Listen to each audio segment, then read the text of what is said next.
దర్శకధీరుడు రాజమౌళి దర్శకత్వంలో super star Mahesh Babu కథానాయకుడిగా pan world cinema రాబోతున్న సంగతి తెలిసిందే. ఈ సినిమాకి సంబంధించిన ప్రీ ప్రొడక్షన్ పనులు శరవేగంగా జరుగుతున్నాయి. వచ్చే ఏడాది ఫిబ్రవరి నుంచి షూటింగ్ ప్రారంభం కాబోతోంది. మీ పెట్స్ కి గ్రూమింగ్ నుంచి బర్త్డే సెలబ్రేషన్స్ వరకు అన్నింటిలో మంచి ఆఫర్స్ ని మాయా టైల్స్ అండ్ ట్రయల్స్ వారు మీ ముందుకి తీసుకుని వచ్చారు. ఎక్కడో కాదు, మన బాజ్పల్లిలో. Phone number 8985555318. దుర్గా ఆర్ట్స్ పతాకంపై డాక్టర్ కెఎల్ నారాయణ, గోపాల్ రెడ్డి సంయుక్తంగా నిర్మిస్తున్నారు. సినిమా బడ్జెట్ దాదాపు 1200 కోట్ల నుంచి 1500 కోట్లవుతుందని అంచనా ఉంది. అందుకు తగ్గట్టుగానే సినిమాను భారతదేశంలోని పలు భాషలతో పాటు విదేశాలకు చెందిన ఇతర భాషల్లో కూడా విడుదల చేయబోతున్నారు.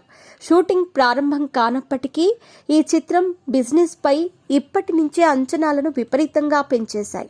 అటవీ నేపథ్యంలో ఫారెస్ట్ యాక్షన్ అడ్వెంచర్ గా ఈ సినిమా రాబోతోంది అంటున్నారు. తాజాగా మరో వార్త ప్రాచుర్యంలోకి వచ్చింది. సినిమా కథ కాశీ బ్యాక్డ్రాప్ లో ప్రారంభమవుతుందని, మహేష్ బాబు శ్రీరాముడిగా నటించబోతున్నాడనే వార్తలు వస్తున్నాయి. దీనిపై చిత్ర యూనిట్ అధికారికంగా ఎటువంటి ప్రకటన చేయలేదు. సినిమా కథకు రామాయణానికి link ఉంటుందంటున్నారు.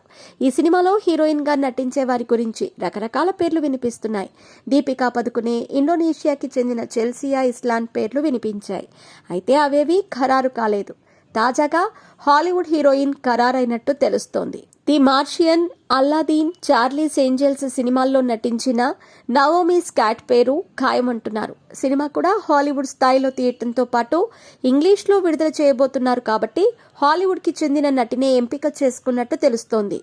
Naomi Scott, Mahesh Babu combination సూపర్గా ఉంటుందని, ఇద్దరూ అందంలో ఒకరికొకరు తీసిపోరని, ఖచ్చితంగా సినిమా సూపర్ హిట్ అంటున్నారు. వచ్చే ఏడాది సంక్రాంతికి మీడియా సమావేశం ఏర్పాటు చేసి సినిమాకు సంబంధించిన అప్డేట్ ఇవ్వాలనే యోచనలో రాజమౌళి ఉన్నట్టు తెలుస్తోంది.